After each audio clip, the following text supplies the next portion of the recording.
बिस्मिल्लाहिर्रहमानिर्रहीम। अस्सलाम वालेकुम। पाकिस्तान जिंदाबाद। अल्लाह जहांबाज में आप सबको खुशामदीद।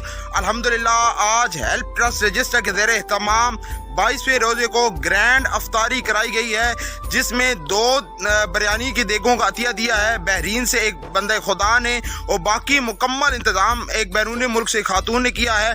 अल्लाह ताला उन दोनों को कबूल फरमाए, उनके घर में बरकतें रहमतें अता फरमाए, परेशानियाँ मुसीबतें बीमारियाँ तमाम ख़त्म अता फरमाए। इबादतों के चमन की बहार है रमजान, इलाजे गर्दिशे लैलो नहार है रमजान, पे तहारते दिल आबशार है रमजान, पयामे रहमते परवरदिगार है रमजान।